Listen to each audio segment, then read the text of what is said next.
네, 정치권 이슈 자세히 짚어보겠습니다. 강성필 더불어민주당 부대변인, 신조호 전 국민의힘 상근 부대변인과 함께하겠습니다. 어서 오십시오. 안녕하십니까? 네. 자, 김남국 대통령실 디지털 소통 비서관 어제 직에서 물러났습니다. 인사청탁 논란이 불거진 지 이틀 만에 바로 사의를 표명했고 대통령실도 곧바로 수리를 했습니다. 부정 여론을 좀 의식을 한 것 같아요. 그러니까 이 문제에 있어서는 뭐 당원, 지지자 그리고 당 안팎의 뭐 당직자, 현직 의원들이 다 부적절했다라고 인정을 하고 있고 네. 또 당사자들도 뭐 10개라도 입이 10개라도 할 말이 없다라고 잘못했다라고 말을 하고 있기 때문에 이제는 이게 뭐 객관적인 진실을 뭐 규명을 하는 그런 과정이 아니라 어떻게 일을 처리할 것인가, 네. 어떻게 처벌을 할 것인가, 사실 그런 수준이기 때문에 어쨌든 빠른 조치가 이루어졌다. 그리고 앞으로 또 빠른 조치가 이루어질 것이다. 그렇게 보여집니다. 네, 대통령실이 엄중 경고 조치했다라고 밝힌 지 하루 만이었는데 국민의힘은 이거 꼬리 자르기다 이런 입장이더라고요. 이 문제의 본질을 좀 볼 필요가 있다고 생각합니다. 네. 과연 김현지 부속실장이 아니었다면 이러한 일이 발생할 수 있었을까라는 국민적인 의구심이 가득한 상황입니다. 네. 현지 누나라고 하지 않았습니까? 현지 누나라고 하면서 마치 지금 인사 관련된 업무를 하지 않는 분한테조차도 인사청탁을 해야 되는 상황이 대통령실에서 발생하고 있다면 이것은 그 무엇보다도 심각한 인사농단인 상황이죠. 그리고 과연 이러한 일이 지금만 발생했을까? 이 인사청탁이 들어간 자리가 민간업체 아니겠습니까? 네. 민간 부문이란 말이죠. 민간 부문에 있어서도 이러한 청탁이 계속해서 들어갔다면 공공 분야에서는 얼마나 더 큰 청탁이 들어갔고 지금까지 대통령실 인사를 어떤 식으로 해왔는지 우리가 충분히 추론을 할 수가 있죠.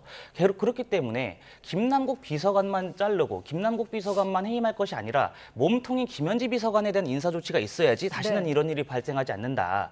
과연 이러한 일이 지금까지 없었겠느냐. 만약에 김현지 부속실장을 그대로 유임시킨다면 제2, 제3의 김남국이 또 발생할 수도 있다라고 전 생각합니다. 네, 국민의힘은 고발을 추진하고 있었는데 이 김남국 비서관의 사직과는 상관없이 이 고발 이슈는 계속 진행을 할까요? 어떻게 보세요? 그렇죠. 지금 어찌됐든 간에 김남국 비서관은 꼬리 자르기로 사실상 네. 해임을 한 상황이기 때문에 가장 중요한 중추적인 역할을 했었던 김현지 부속실장에 대한 인사 조치가 없다면 네. 앞으로 이런 일, 직권남용 같은 것들이 또 발생할 수가 있다. 그렇기 때문에 김남국 비서관의 해임과는 별개로 국민의힘 입장에서는 문진석 의원 등을 향해서도 고발 조치를 할 것으로 보입니다. 네, 문진석 의원은 어제 SNS를 통해서 입장을 밝혔습니다. 뭐 부적절한 처신이었고 앞으로 언행에 조심하겠다 정도로만 이제 밝혔는데 당 차원의 조치는 아직 없거든요. 앞서서는 뭐 앞으로 어떤 조치가 있을 가능성에 대해서 살짝 언급을 해주셨는데 어떻게 네. 보세요? 일단 이제 감찰을 그러면 왜 안 하냐라는 네. 이제 질문들이 있습니다.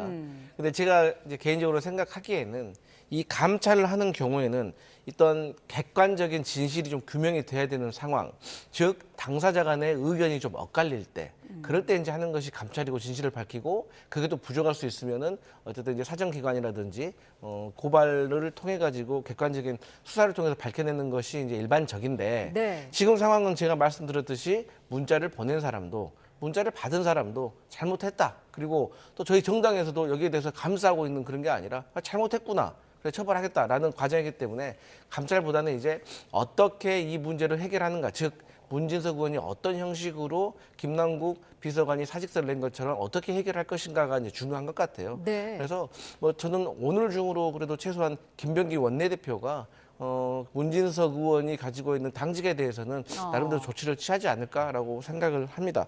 네. 다만 저는 이제 국민의힘에서 이러한 문제에 대해서 야당이 비판하는 거는 당연하다고 생각하고 역할이라고 생각을 해요.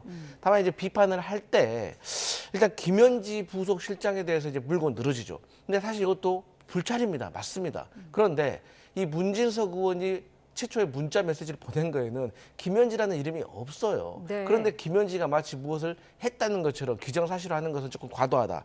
그리고 꼬리 자르기다라고 하는데 그러면 김남국 의원이 사직서를 냈는데 또 안 내면 왜 안 내냐고 뭐라 할 거 아니에요. 그럼 어느 장단에 맞추라는 겁니까? 그래서 저희가 이제 나름대로 빠른 조치를 취할 테니까 조금만 좀 지켜봐 주시라 이런 말씀 드리겠습니다. 네, 사실 정청래 대표가 소속 의원들의 어떤 문제가 불거질 때마다 윤리감찰단 그 진상조사를 강력하게 좀 지시를 해왔었는데 이번에는 뭐 범죄 행위의 성격이 아니다 이런 입장이거든요. 어떤 생각이실까요? 그러니까 국민적인 눈높이, 국민의 상식과 너무나도 동떨어진 행보를 지금 하고 있는 거죠. 네. 박수현 수석 대변인이 그런 말씀하신 걸로 알고 있습니다. 네.